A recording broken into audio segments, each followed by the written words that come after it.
and welcome back to the Queers On podcast with me, Alex Mitchell. And me, Hollie Noble. This week we are joined by a very exciting guest. He's only our second ever non-comedian, which is very exciting. He's the owner of Flamingos Coffee House in Leeds, which is a proud LGBTQ-focused coffee house. It's very exciting. Ladies and gentlemen, please welcome Thomas Porteus. Woo! Thank you very much for having me. We always like to try and imagine there's an audience here. At home, we hope people clap along. Yeah. When I listen, I certainly do. So We've got someone who's done research. That's a first. I know. a lot of time on buses. So listen to something,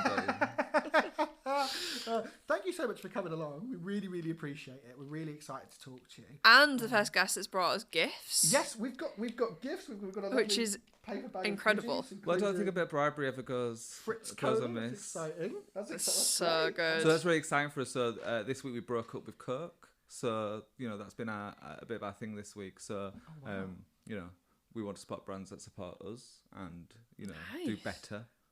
So we try to stock independent where we can, UK where we can, Nice.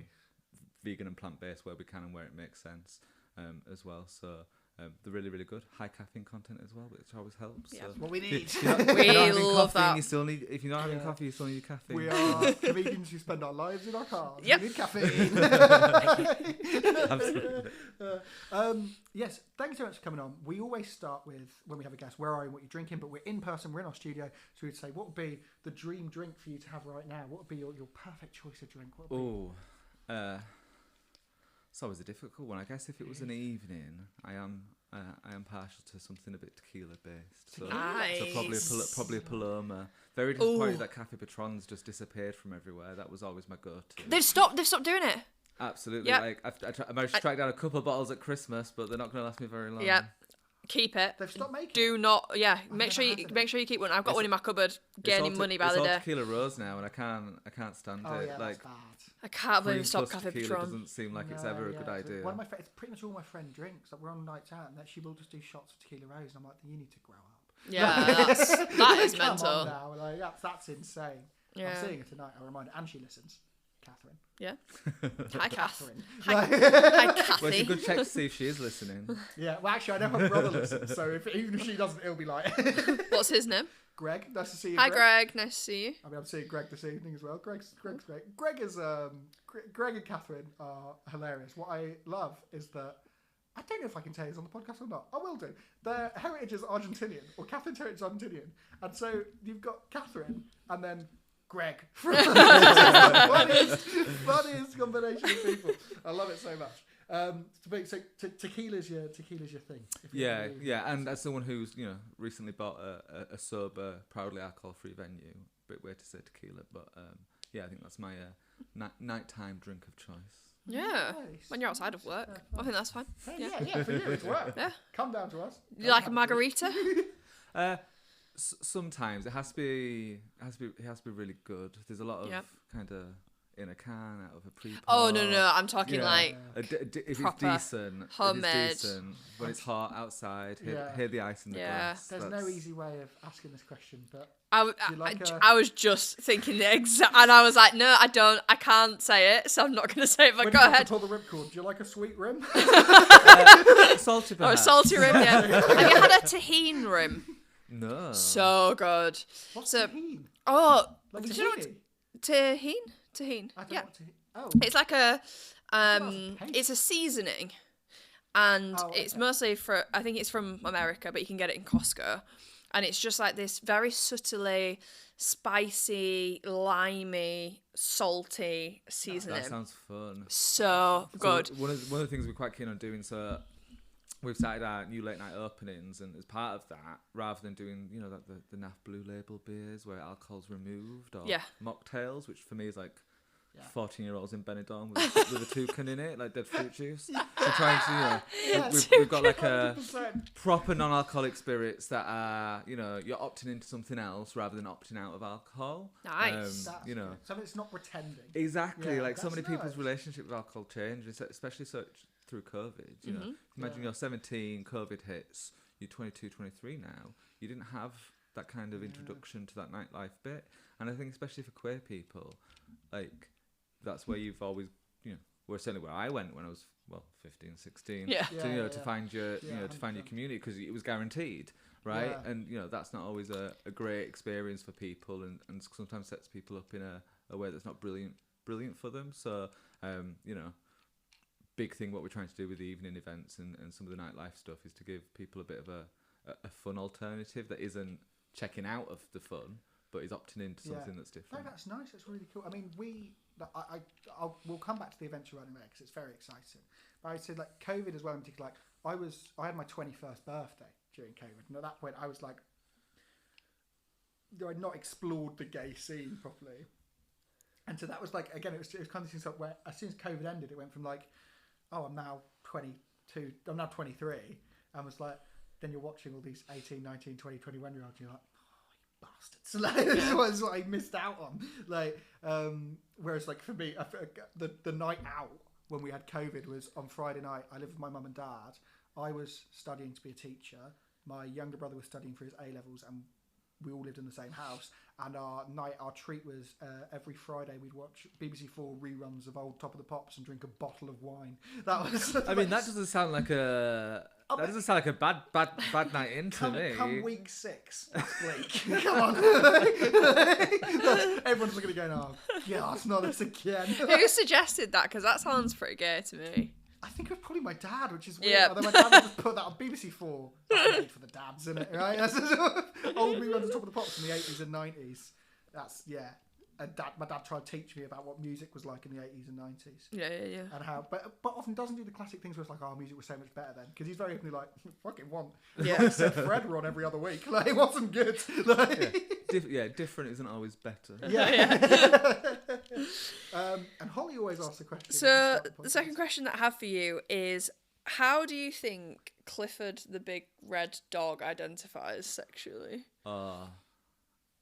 Oh, that's a great one. Oh, I'm so glad, because we were so worried about asking you this question. As the first, like, we'd not met you before, and we were like, this could be quite a serious businessman. Yeah. Ask this question. I'm not so sorry about gender, but kind of sexually, I imagine he's a bit of a side, What's a side? Oh God, yeah, you're gonna have to. So this it's is bad that we don't know. Yeah. Oh God, I have never heard this. The podcast is over. So it's more about affection and physical intimacy versus any necessary physical act. It's not about the it's not about the end. Right, bit. okay. It's extra. I'm so glad that you protected the dog here. It's all foreplay, right? Nice. Okay. But yeah. That's a really good question. Clifford the big red dog. Yeah. Everyone jump on Urban Dictionary now. Tell me if I'm right. Yeah, that's amazing. I've never heard of that. Urban Dictionary was basically how I got queer sex education as a kid. Yeah. It's just I mean, that's awful. an entire the amount of stuff on there. Sometimes you look at it and you go, "Is this?" Someone in America has decided that this is the term, and everyone just believes it. You go, Is that really what we're saying now? It is very exciting to have you, because you have newly come in charge of Flamingos Coffee House in Leeds, which is very exciting. And it is a queer space. You want it to be a queer focused space? Is that the right way of saying it? How would you describe it? Yeah, so I mean, we're queer-led. Queer-led. So, nice. We're leaning into the inclusive. Yeah. But I think we're trying really hard not to ghettoise it. So a big part of kind of my experience, and again, COVID, everyone's online, right? Yeah. And it's kind of self-referential. Your feed completely agrees with you. And you see a lot of the kind of the right-wing stuff happening. And it's really easy now, I think, just to think everything's awful and everyone's, out to get us. Yeah. And actually, in reality, 99.9% people are completely reasonable. Mm-hmm. So it's about finding a space where people can mix and have conversations and, not every discussion has to be an argument. Whereas online, it's very easy for that to be the case. So we're leaning into that inclusive and really intentionally. So, we're super neurodivergent friendly. We get loads of different people coming in, from the week to the weekend, totally different crowd, but just a space where everyone can feel comfy, just comfy, regardless of anything else, and where that's guaranteed. When we took it over, we saw there was a Facebook post saying it was up for sale, I started reading the comments, and that was like 6 hours of my life I was never going to get back arguing with people. And I looked at my partner, I was like, oh, we could do this, we could take this on, and the rest is history, as they say. But got very quite worked up about people, and I realised that these people were never going to change their mind. They didn't understand the point of having a safe space and what that meant to people. So you could go to Costa, you can go to Starbucks. It doesn't say you can't. I'm like, well, it's not about saying you can, but it's about saying just where are you comfortable. And for some people, it's about being somewhere they're comfortable, so that they can then build the resilience to go to some other places, and that's completely fine. We're not saying that if you're queer, it's the only place you can come drink coffee. We're saying if you're queer, it's somewhere that you're definitely going to feel comfy. Yeah, that's great. That's amazing. I love that. You talk about reactions online and things, and losing time to that. I mean, we see it a lot, and we post online. We're comedians. We post videos of our set. It happens all the time. But also, just doing this podcast, we put out things where we want people to email us or drop us a DM. Give us, if you want us to talk about something, if you want us to talk about an issue, please come and do that. And we ask for that. But you do get people who message you with just like, or we put a post out on Instagram or Facebook, and we go, give us something to talk about. Is there something you want to talk about? Is there something you want to hear?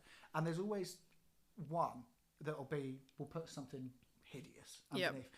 What I found the greatest power in doing is a lot of the time it is just one for 30, 40 wonderful comments. I will leave that one.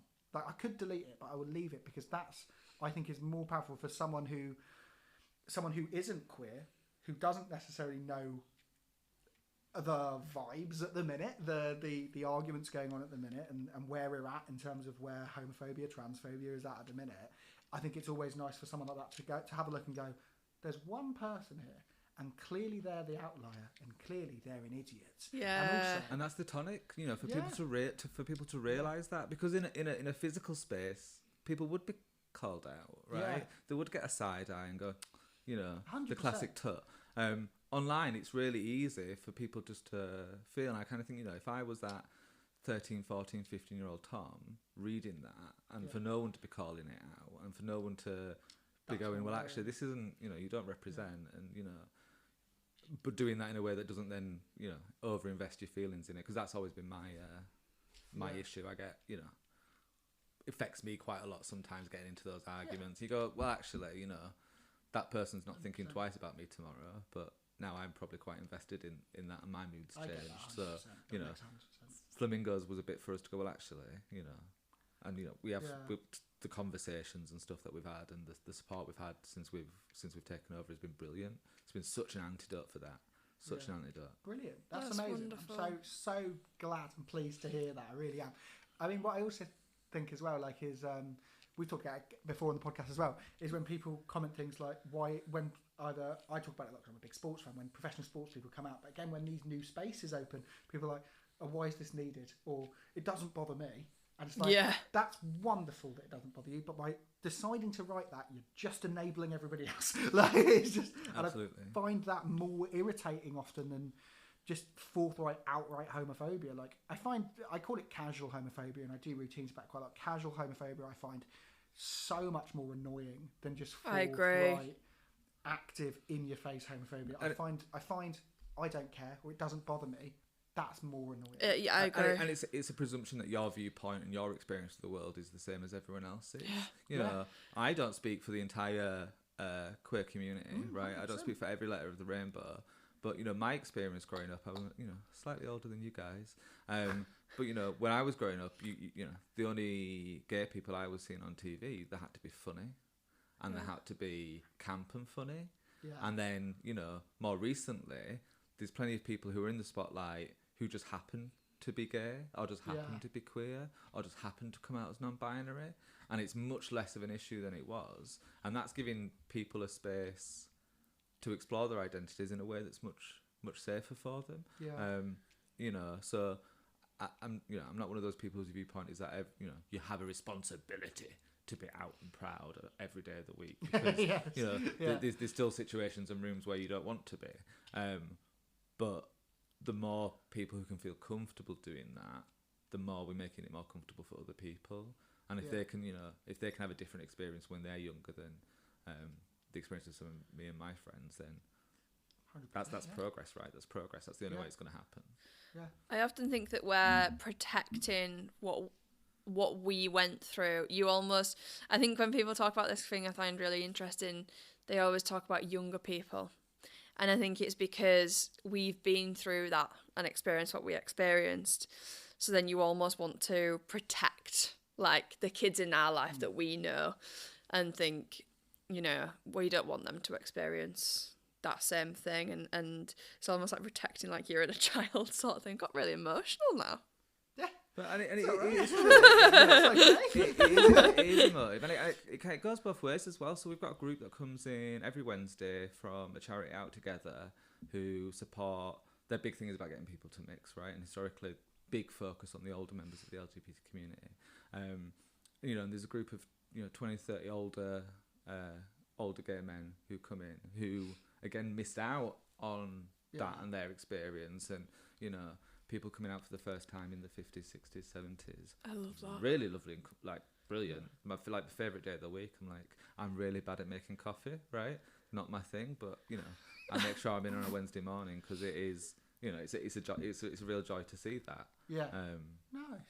Yeah, it's just lovely. I think these like queer groups are really important. I mean, I got a shout out Yorkshire Mesmac. They are a charity that provide both sexual health advice, but also counselling and cognitive behavioural therapy, but work specifically with members of the LGBTQ plus community.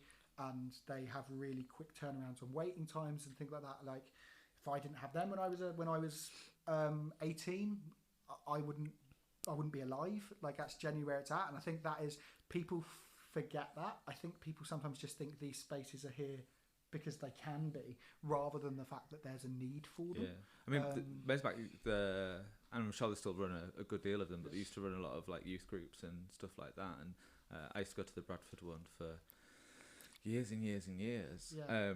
And again, that was a much healthier kind of intro to the community than some of the nightlife stuff. And I think we're quite lucky in Leeds to have a number of really good organisations like Mesmac, like Out Together, like Pride Place. Sorry for all the ones I'm missing. Please still come to the calf. Leeds Bi Group. That you're really intentionally putting stuff together, and that stuff isn't. That stuff doesn't happen by accident. Leeds First Friday. The biggest trans meet up in the UK happens every month in Leeds. That's lucky. That's amazing. Sorry, Manchester, but you don't have that. That's happening. That's happening in Leeds. Yeah, that's great, because I think as well there is the thing. I do think when we talk about queer scenes, I think we obviously talk about London and we obviously talk about Manchester in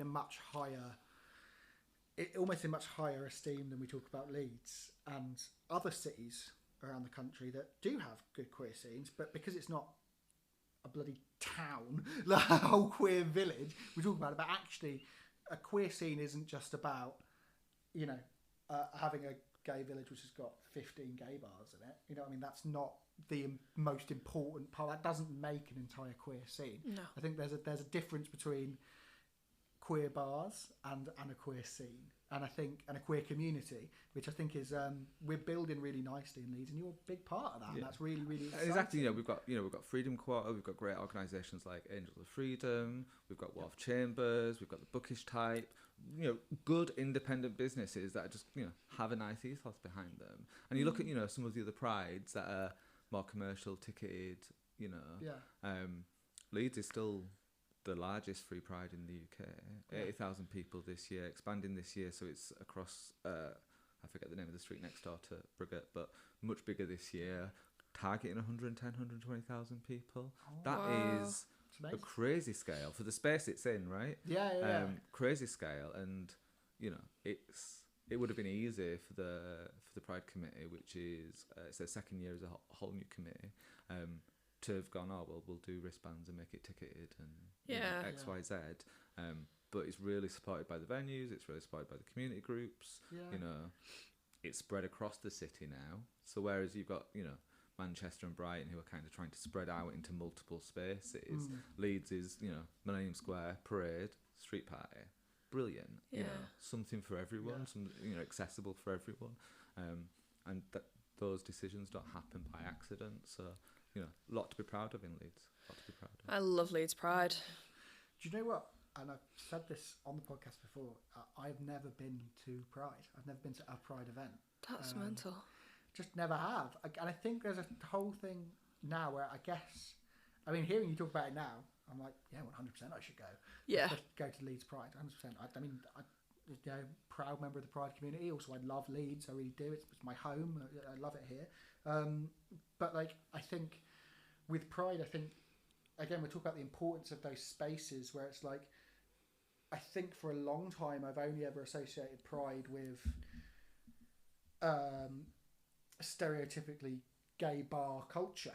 So which is like, is that something that I necessarily want to be involved in? I don't know. And like the whole, because I still think there's like, I talk about a lot being bisexual, pansexual, with just like, it can feel very difficult. You still feel like you have to conform in a certain way, and that can be very challenging. And so Pride, while looking wonderfully accepting, I think Pride is, I often look at the LGBTQ plus community as a whole and go, how accepting actually is this that we're trying to put across? And so I guess what I'm trying to say is maybe Pride's never felt like it's for me, but the more I hear you talk about it, then it makes a lot more sense. It goes, yeah, okay, 120,000 people free and unticketed, and it's not just about the parade and the street party and the bars. There's whole communities getting together, there's whole groups coming together.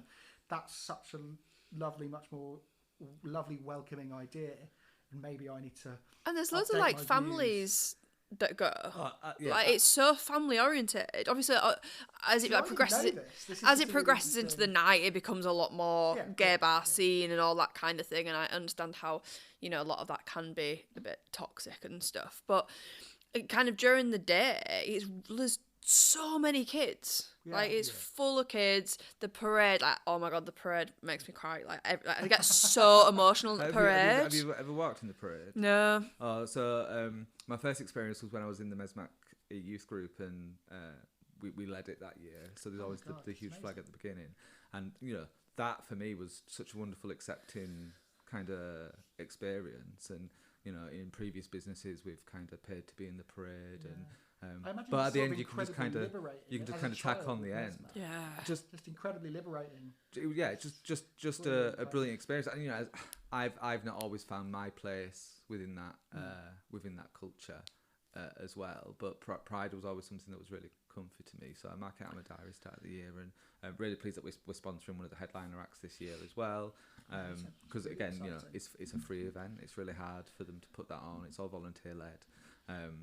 But there's different elements to it, and we've got because we're just off the top of Briggate, so we're just off the top of Freedom Quarter, so we're outside of the kind of cordon. So we'll be running some more chill bit of the day for people to drop in, and that isn't alcohol focused. Yeah, of course. A bit friendly, a bit more sit down. No. I suppose neurodiversity wise, it can be a bit overwhelming, like especially the parade. Like there is a lot going on, so it can be overwhelming. And like as a whole, I don't love Pride. Like if I was to go, I would go for the daytime and then that kind of bit. But that in itself, like it's just such a wonderful thing to see. And like everyone's just so like just together, and there's this just sense of like family and togetherness, and the parade's so emotional. It's ridiculous, but I think I'm just an emotional wreck. Is this us making a pact to go this year? We can go. We'll go to Leeds Pride. I love Leeds Pride. Yeah, I went to Manchester a couple of years ago, and I didn't thoroughly enjoy that. Not as much as Leeds, but maybe that's just because Leeds is my more of a kind of a commercial festival vibe now. I think Manchester than it very used to much be. so. Because that's all wristbanded and it's like closed off, and then there's this big exactly. You don't music. End up bobbing in and out of it. Yeah, in the same way that you do with Leeds Pride. You shouldn't be priced out either of being able to go to an event that's for you. Yeah, you're right. Make any sense, does it? Like, yeah. Hey, that's the nature of commercialism. But like, it just, yeah, you shouldn't be. It's just like finding other ways to alienate people. It's fine that you're gay. It's not good that you're poor now. Like it's like, you know what I mean? Like, that's what it feels like. So it's and it isn't cheap actually from memory. It wasn't like a couple of quid. Not, you know, especially if you're going to do the weekend. Not to mention travelling, not to mention hotels. Not to mention any of that. It gets crazy. That's what I want to know. They had a lot, but then they had like this. I found it very intimidating. But like they had like this big like section of like music stuff, and it's just so busy. It is very overwhelming, but like, you know, it's obviously wonderful to go, wonderful to spot everyone, and the parade there again, still very emotional, very lovely, but I don't know, I prefer Leeds. Yeah, fair enough. Yeah. Do we know who's performing at Leeds Pride this year? Oh, I certainly do. Has it been announced? There's been some announcements. Go on then. Can you tell us? So, we're sponsoring Queens, the Broadway tour. Wow. They're coming, Liberty X. Exactly, right? Exactly. Oh, okay. Oh my god, and it's free and unticketed. Exactly. So, Vivian, there's a local performers stage as well. Brilliant. That's really important. Yeah, absolutely loads of stuff. So, I forget what I officially know and what you've just filled out. Don't worry, we've got no listeners. By the time this goes out, I think they'll all be out. But probably, really good day. Really good day. I mean, nothing. Brighton Pride's got Mariah Carey this year, which I think I'm a bit disappointed. I'm not going to that one, but I bet Brighton Pride's good. Liberty X. Yeah, come on. We had Heather Small a few years ago, and that was it was like the 4 p.m. kind of main slot in the afternoon, and she's like, whatever, confetti cannons, I've got friends around me, you know, shivers, full body shivers for that. You know, that's still one of my favourite Leeds Pride years, actually. I did a small town. I performed at a small town Pride last year. I say I've not been involved in a Pride event. I have, but this is it was the first ever Pride for this small town in the northeast, and I can't name them because I don't think it was that successful. But they put this event on. It was lovely. It was a lovely day. Friday night we did a bit of comedy, hosted some stuff, brought in some people, really cool. Lady Bushra was there. Who's a fantastic drag queen. She was amazing. And then the next day they were like, we've got huge surprise guests, and we were like, oh my god, someone huge. And I was like, I'm only here on the Friday, but they don't shoot. We can't actually surprise them. We're not telling them. It's huge. And eventually, the end night, just as I left, he went, do you want to know who it is? And I was like, yeah. And I'm expecting like the biggest thing. He went, it's Blue, but it's only Anthony Costa and Duncan. They can only get half of Blue. Oh my god. Classic. Yeah, I just thought that was absolutely amazing. They could only book half of Blue. And they only afford half of them. Like the small kind of more regional prides, really good. I went Blackpool Pride one year. That was an interesting lineup. I remember the first year that Bradford Pride was on. And it was, I didn't know Bradford had a pride. It's a very good pride. I was adopted by Bradford for a lot of years, but I always end up back in Leeds. But it was the first year, and it was, we're here, we're queer, we're in the basement of the university. Nice. Wasn't so much about visibility that year, but no, it's in Centenary Square every year now. Right. And that's a really, that's a good one. When me and my fiance went to Manchester Pride, we went to go see the dog show. Ooh. But there was a human part to it. Are they called furries? This is what people on Facebook think happen at Pride. Yeah. Now, we didn't know about the existence. Are they called furries? Yeah. Is that right? We didn't know about... Yeah. Why did you have to ask? Well, you weren't looking at me, so I was just like, you might know. I'll give you the full details. I wasn't sure if my hometown has a Pride, so I've just Googled it. Bloody do. And also, you need to contact them. Yeah, I'm a bit offended they haven't asked me. Contact them. I'm a bit offended I've not been approached, actually. Yeah, you need to contact them. Anyway, they were on. So they had like a regular like canine show, and that was amazing. And then suddenly, like at the end, but we didn't know that this existed. Like I'd never seen anything like that before, and it was eye opening. I'm gonna say, yeah, it was great, but it was an eye opener. I think we just sat in silence the whole time, just like, wow, this is. Especially if you don't expect it. Yeah. You're like, oh great. Yeah, because I think at first we were like, oh, they're just kind of, I don't know, it's some kind of game, and then until we realised it was like I guess a fetish, right? Is it? Yeah, I think so. I imagine yeah, so. yeah. So that happened. Nice. I'm not 100% sure how we're going to segue out of this. No. I realised that as I was saying it. But what I do want to ask is, well, two things I want to ask you. One is that you have an event space in Flamingos, which is very exciting. Is there anything you can tell us about that kind of things you're running, things you want to run in there? Yeah, and again, it's about finding a comfy space for people to engage with culture that's, often bar focused and isn't as accessible for them. Yeah. So we've got creative writing workshops, really more creative stuff, pottery, Jesmonite casting, calligraphy, that kind of stuff, but also what I call sit down drag shows. So Okay. The thought for me, I'm only a young 36, but the thought of going out to a bar to see a drag show now, and kind of maybe it starts at 9, maybe it starts at 9:30. There's 20 minutes in between each bit, and everyone's getting progressively drunker, and I've got 2 dogs at home waiting for me. Not super accessible to me, but also not accessible to younger people, not accessible to older people, not accessible to neurodivergent people. So I think by the time this comes out, we'll have had our first sit-down drag show where we've got Marigold Adams, who was on Starstruck, long-time friend from Bradford. She's doing a Jane McDonald show for us. Oh my god! Oh my god! Oh my god! So often he does a share show because that's what it was on Starstruck for, and I was like, no, I want the Jane McDonald show, right? I want a sail away party. That sounds I am obsessed with Jane incredible. McDonald, mainly not for the sing, not for anything else. When she does her travelling documentaries, and when she states the obvious, my favourite clip of all time is Jane McDonald explaining a buffet. It's just the funniest thing. It's just Jane McDonald going, what I love about buffets, you can get as much as you want. and if you want some more, you can go back. That's just amazing. I often don't feel like that she's got a producer there helping her. It's just like, okay, here's the cruise itinerary, and then just like let Jane make some magic. Yeah, she just gets on with it. But that is my favourite thing to watch it's usually like 3 or 4 episodes at the moment on Channel 5 on a morning of cruising with Jane McDonald, and she always finds an excuse to put a song in at the end. Yeah. I also love when she's having a spiritual moment with a horse. She just touches a horse's face and goes, it's just so lovely to be around animals. You just feel so close to them. Meanwhile, the horse is taking the biggest piss you've ever seen. It is a stream. It is incredible. Honestly, I think on this podcast we could only ever have 2 non-queer guests, and it would be Jane McDonald and Alison Hammond, and that's the dream for me. Okay. That's the dream.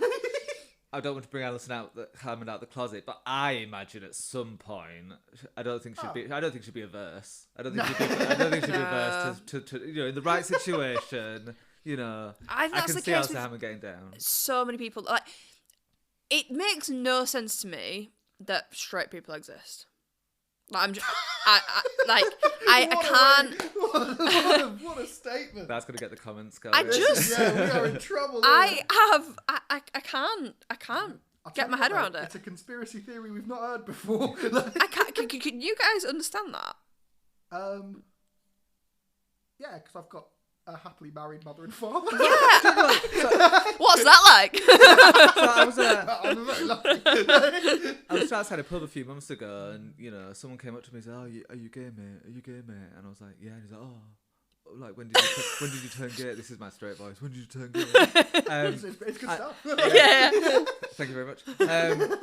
And I was just like, well, when did you turn straight? You just, and that's what I was saying earlier about visibility. It lets people understand that these things exist, right? And therefore you get to explore that a little bit. Go back to Roman times. Everybody was on the down low, right? It just wasn't, it's, something that society has brought on. What they make those baths for? Come on. None of them were like, oh, we'd love to do some more swimming. Right, yeah, sure. Yeah. Sure, Romeus. Yeah. Yeah, there's no requirement for those gladiators to be in tiny skimpy. No. Bathing. Hang on a minute. When nobody provided a uniform, you'll turn up with your own one. This isn't porn. This is art, right? Yeah. We've sculptured. Did he have that many abs? Are you sure? No, sure. Yeah. He had the arrows. No one's got the arrows. I don't know. It just doesn't make sense to me that people are so. I don't know. I just struggle with people being like fully straight. That like I'm. But I guess it's again, you can subvert that and go, it's because it's something you've never experienced and will never experience. Yeah. You'll never have that personal experience of it. Yeah. So. And I guess that, lots of people in the abstract are often homophobic, right? I don't get it. I don't understand it. Yeah. And therefore I just don't. And, that goes both ways. I don't think anyone is a homophobe. I think people are homophobic, right? It's behaviour rather than the person. And, I spend a lot of time telling people sometimes that, if we want people to see us as a whole person, then we have to give other people the benefit of the doubt. And I think it ties a lot into cancel culture sometimes. Like, people can make mistakes, right? There's probably things I've said online out there that I'd be deeply ashamed of now, right? Or jokes I've told in pubs, that I would, now you'd go, well, actually, I totally get that experience now, and it doesn't work. But I think everyone's, no one's perfect. No one's ever finished being a human. No one's ever finished doing that, and it's about learning as well. Like, especially as kids, we're told we can make mistakes and that's fine. You learn from those mistakes. You're never told that as an adult, and it's like, in the context we're talking about, if you're not taught about LGBTQ people until if you're not taught about them when you're a child, then of course you're going to make mistakes when referring to those people or making comments or making judgments on those people. I truly believe as well, I think, I've heard other comedians make similar comments, but it's like, I believe we are all homophobic sometimes, but there are some people who are homophobes. That's my personal belief on it. It's like, 'cause I just think we are the same with I 100% we do all queer nights sometimes as comedians. You 100% judge people in the room on and so it's and that's just because almost that's just like a natural ingrained thing to do. No one can turn around and say they don't judge anyone based on the way they look, they appear, the way they dress, whatever. You can't say that because you do. 100% you do. So it's like but yeah, there is a clear distinction between the two. That's what I'm trying to say. But again, it all comes down to what we say so often, which is just education is so terrible. And the spaces, we don't have the spaces, but also spaces that don't just appear to be just for queer people. Which is really exciting with what you're doing, because you're creating a space that is, it's queer with intention. With intention, that diversity is a fact, but inclusion's a choice. Right? Yeah. So, people exist on wherever in the spectrum they are, they exist. That's a fact. But to choose to include people, people sometimes get very confused about what equality is. Yes. Right? It's not us all having the exact same, but it's getting everyone to the same point. And I have benefited from my gender, from my skin colour, from relationships that I've had and mentors I've had throughout my career that lots of people haven't. Yeah. So, I'm very keen to be very intentional with what that's given me. But what it sounds like now is that you're becoming that mentor, you're becoming that role model. And that's very exciting. Hopefully. That's 100% what it sounds and appears to be like, and that's very exciting. We've got a new art exhibition on the walls at the moment with Pyramid Arts called Standing with Flamboyance, all pieces by queer and self-declared disabled people. Really intentional, right? I could have spent a load of money on some really cool posters, a lot less effort. Have to be really intentional with that. Yeah. And that's not easy sometimes. You want to give people that platform, give people that space, give people that time, especially with art. You want to show off these people's work. Do you know what I mean? That's really great. It's really exciting what you're doing, but like I say, it does appear to be that you're becoming that mentor and role model that so many people need, and that's incredibly impressive and very, very exciting. Yeah, I mean, this is my partner's first hospitality business. It's not been our first business. Yeah. Our backgrounds are in digital, web design, that stuff. A lot for NHS and health. and that always gave us a feel good factor. Yeah. But this is but it's very abstract. Yeah. Very abstract, this is right? Completely different. This, you can see people, the shoulders drop. You can see them relax. That is. I mean, that's very different. It's what we get out of comedy, I think, as well. It's about people's reactions, isn't it? You're actually seeing people get that gratification, that enjoyment from what you do is really, really special. So and it's very exciting what you're doing, and it's fantastic for the city, and I'm very excited you're involved with Leeds Pride as well. It sounds absolutely amazing. Where can people find you, either online or in person?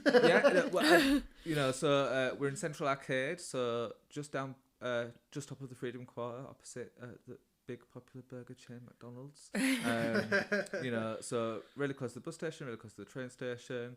But it's nice, it is a really nice chill space. We're doing lots online at flamingoscoffee.co.uk as well.